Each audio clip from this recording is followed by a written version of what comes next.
ನಾವು ಕೆಂಪೇಗೌಡರನ್ನೇ ಜಾಸ್ತಿ ನಂಬಿದ್ದೀವಿ.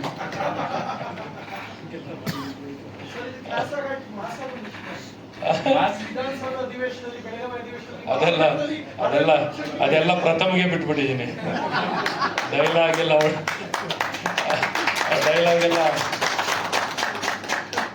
ಹೇಳೋಕ್ಕೆ ನಿಮಗೇನೆ ಫುಲ್ ರೈಟ್ಸ್ ಕೊಟ್ಬಿಟ್ಟಿದ್ದೀವಿ ಸರ್. ಅದು ಸಾಂದರ್ಭಿಕವಾಗಿ ಬರ್ತದೆ, ಯಾವ್ದಾರ ಸನ್ನಿವೇಶ ಅದು ಟ್ರಿಗರ್ ಆದಾಗಲೇ ಬರುತ್ತೆ. ಅದು ನಮಗೆ ಸಹಜವಾಗಿ ಹೇಳೋದು ಬಹಳ ಕಷ್ಟ. ಪ್ರತಿಯೊಬ್ರು ಕಟ್ಲೆ ಅಂದ್ರೆ ಕೆಲವೊಂದು ಪ್ರಾಂತ್ಯಗಳಲ್ಲಿ ಬಾಗಿಲು ಕಟ್ಟೋ ತೆಂಗಿನಕಾಯಿ ಅಂತಾರಂತೆ, ಕೆಲವೊಂದು ಪ್ರಾಂತ್ಯಗಳಲ್ಲಿ ಬಂದ್ಬಿಟ್ಟು 11 ದಿನದ ಮೇಡಮ್ ಅವರು ಹೇಳಿದ್ರು ಹೌದು ತಿಥಿ ಅಂತಾರೆ. ಬಟ್ ಇದು ಯಾವುದು ಸತ್ಯ ಅಲ್ಲ.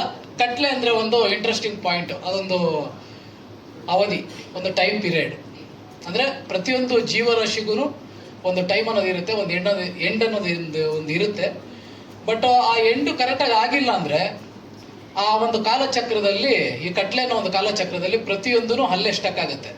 ಈ ಒಂದು ಕಾನ್ಸೆಪ್ಟ್ ಮೇಲೆ ಈ ಕಟ್ಲೆ ಅನ್ನೋ ಒಂದು ಪದನ ನಾವು ಸರ್ಚ್ ಮಾಡಿ ಒಂದು ತಗೊಂಡ್ಬಂದ್ವಿ. ಕಟ್ಲೆ ಅಂದರೆ ಎಲ್ರಿಗೂ ಅದು ಹೇಳೋದು, ಸಿನಿಮಾದಲ್ಲಿ ಕಟ್ಲೆಗೆ 6ನೇ ತಾರೀಕು ಪ್ರತಿಯೊಬ್ಬರಿಗೂ ಪೂರ್ತಿಯಾಗಿ ಒಂದು ಇದು ಸಿಗುತ್ತೆ, ಉತ್ತರ ಸಿಗುತ್ತೆ. ಯಾಕಂದರೆ ಇವಾಗ ಹೇಳ್ಬಿಟ್ರೆ ಮಜಾ ಹೋಗ್ಬಿಡುತ್ತೆ. ಥಿಯೇಟ್ರಲ್ಲಿ 6ನೇ ತಾರೀಕು, ಫೆಬ್ರವರಿ 6ನೇ ತಾರೀಕು ನೋಡಿದಾಗ ಕಟ್ಲೆ ಅಂದರೆ ಏನು, ಕಟ್ಲೆದಾಗ ಏನೇನಿದೆ, ಕಟ್ಲೆ ಬಂದ್ಬಿಟ್ಟು ಅಳಿಸುತ್ತೆ, ನಗಿಸುತ್ತೆ, ಕಾಡುತ್ತೆ, ಕಾಡಿಸುತ್ತೆ, ಕಡೆಗೊಂದು ಸಂದೇಶ ಕೊಡುತ್ತೆ ಮೇಡಮ್. ಅಶ್ವತ್ಥನಾರಾಯಣ ಸಾಹೇಬ್ರು ಹೋಗಿ ಕರೆದ ತಕ್ಷಣನೇ ಏನೋ ಕೇಳ್ದೇನೆ ನಾನು ಬರ್ತೀನಿ ಮಾಡ್ಕೊಡ್ತೀನಿ ಅಂತೇಳಿ ಬಂದರು. ಥ್ಯಾಂಕ್ ಯು ಸಾಹೇಬ್ರೆ, ನಾವು ಯಾವಾಗಲೂ ನಿಮಗೆ ಚಿರಋಣಿ.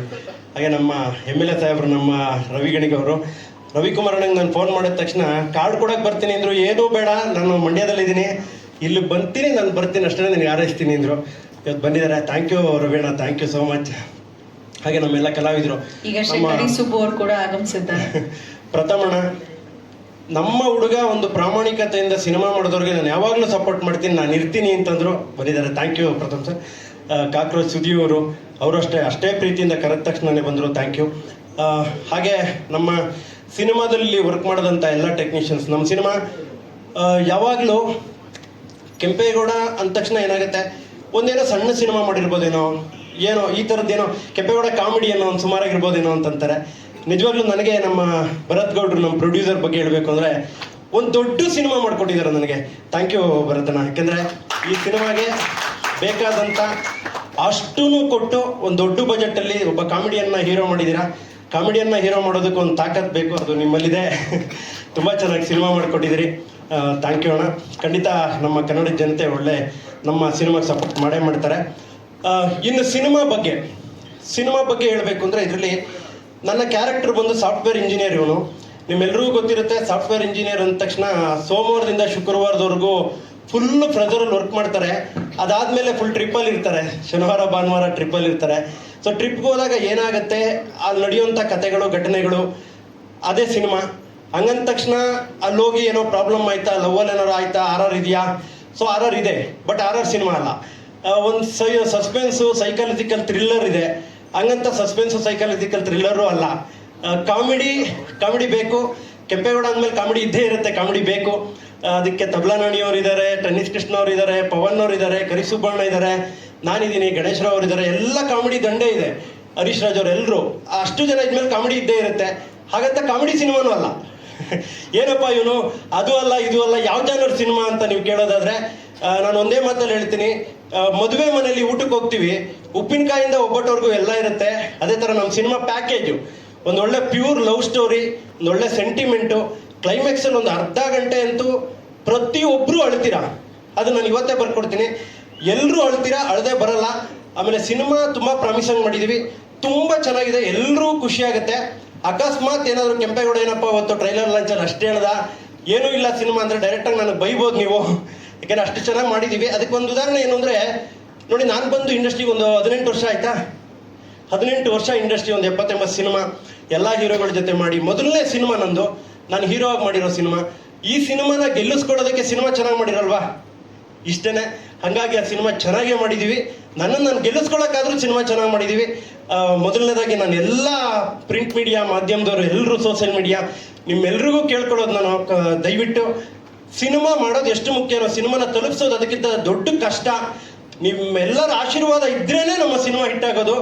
ದಯವಿಟ್ಟು ನೀವೆಲ್ಲರೂ ನಮ್ಮ ಕಟ್ಲೆ ಸಿನಿಮಾನ ಜನರಿಗೆ ತಲುಪಿಸೋ ಒಂದು ಕೆಲಸನ ನೀವೇ ಮಾಡೋಕ್ಕಾಗೋದು.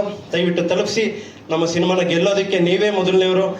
ನನಗೆ ಆ ಒಂದು ಸಪೋರ್ಟ್ನ ನೀವು ಮಾಡಿ ಅಂತ ಇವ್ರ ಮನೆಗೆ ಹೋಗಿ ಅಣ್ಣ ನೀವು ಬರ್ಬೇಕಣ್ಣ ಅಂತ ಹೇಳಿದ್ಮಕ್ಕೆ ಅದೇ ಹೇಳಿದ್ದೆ, ನಮ್ಮ ಮಂಜುನಾಥ ಸ್ವಾಮಿ ಥರ ಕಳಿಸಿದಾರೆ ಅಷ್ಟೇ. ನಮ್ಗೆ ಆನೆ ಬರ ಅಣ್ಣ, ಥ್ಯಾಂಕ್ಸ್ ಅಣ್ಣ, ಪ್ರತಿಯೊಂದು ಕಾರ್ಯಕ್ರಮಕ್ಕೂ ಪ್ರತಿಯೊಂದಕ್ಕೂ ನಮ್ಗೆ ಸಪೋರ್ಟ್ ಮಾಡ್ತೀರಾ. ನಿಮ್ಮ ಆಶೀರ್ವಾದ ಹಾಗೆ ಇಲ್ಲಿ ಯಾವಾಗೂ.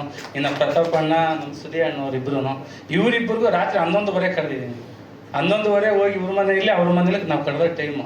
ಅಂದರೆ ನಾವು ಬೇರೆ ಥರ ಅಂದ್ಕೊಂಡಿದ್ರೆ ಹಂಗಾಗಿ ಲೇಟ್ ಆಯಿತು. ಆದರೂ ಕೂಡ ಬಂದು ನಮ್ಗೆ ಸಪೋರ್ಟ್ ಮಾಡಿದ್ದೀರಾ. ನಿಮಗೆಲ್ಲ ನಾನು ತುಂಬ ಧನ್ಯವಾದಗಳು ಹೇಳ್ತೀನಿ. ಹಾಗೆ ನಮ್ಮ ಮಾಧ್ಯಮ ಮಿತ್ರರಿಗೆ ಹೇಳ್ತೀನಿ, ಹಾಗೆ ಮಾಧ್ಯಮ ಮಿತ್ರರಿಗೆ ಎಲ್ಲರಿಗೂ ಕೂಡ ನಾನು ಇಲ್ಲಿಂದ ನಿಮ್ಮ ಮೂಲಕ ಧನ್ಯವಾದ ತಿಳಿಸ್ತಾ ಇದ್ದೀನಿ, ನನ್ನ ಮೂಲಕ.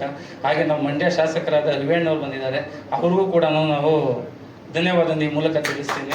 ಕಟ್ಲೆ ಅಂದರೆ ನಮ್ಮದು ಸಿನಿಮಾ ಏನು ನಾವು ಒಂದೂವರೆ ವರ್ಷಕ್ಕೆ ಮುಂಚೆ ನಾವು ಸ್ಟಾರ್ಟ್ ಮಾಡಬೇಕಾದ್ರೆ ನಮ್ಮ ಡೈರೆಕ್ಟ್ರು ಬಂದು ಸ್ಟೋರಿ ತಗೊಂಡು ಹೇಳಿದಾಗ ನಾವು ಡೈರೆಕ್ಟ್ರು, ಗೌಡ್ರು, ನಮ್ಮ ಗಣೇಶನ ಎಲ್ಲ ಕುತ್ಕೊಂಡು ಮಾತಾಡಿದ್ರಣ್ಣ. ಜಾಸ್ತಿ ಮಾತಾಡಿ ಒಂದು ಬಜೆಟ್, ಚಿಕ್ಕ ಬಜೆಟ್ ಇದ್ದಿದ್ದನ್ನು ದೊಡ್ಡ ಬಜೆಟ್ಗೆ ನಾವು ಮಾಡಿದ್ದೀರಿ. ನಿಮ್ಮ ಮೇಕಿಂಗ್ ನೋಡಿದಾಗ ಗೊತ್ತಾಗುತ್ತೆ. ಮೇಕಿಂಗಲ್ಲಿ ಇಲ್ಲಾಂದರೆ ನಾವು ಮಾಡಿದ ಸಿನಿಮಾದಲ್ಲಿ ಗೌಡ್ರ ಸಿನಿಮಾ ಇಲ್ಲ ಹೊಸಬ್ರ ಸಿನಿಮಾ ಥರ ಎಲ್ಲೂ ಮಾಡಿಲ್ಲ ನಾವು. ಎಲ್ಲ ಯಾವ ಥರ ಮೂವಿ ಮಾಡಬೇಕು ಕನ್ನಡ ಮೂವಿ ಅದೇ ಥರ ಮಾಡಿದ್ದೀರಿ. ಫೆಬ್ರವರಿ 6ನೇ ತಾರೀಕು ಸಿನಿಮಾ ರಿಲೀಸ್ ಆಗ್ತಾ ಇದೆ. ದಯಮಾಡಿ ಎಲ್ಲರೂ ಕೆಂಪೇಗೌಡರಿಗೆ ಪ್ಲಸ್ ನನಗೆ ಪ್ರೋತ್ಸಾಹ ಕೊಟ್ಟು ಎಲ್ಲರನ್ನೂ ಬೆಳೆಸ್ಬೇಕು ಈ ಸಿನಿಮಾದಲ್ಲಿರೋನು ಅಂತ ಈ ಮೂಲಕ ನಿಮ್ಮಲ್ಲಿ ಕೇಳ್ಕೊತೀನಿ.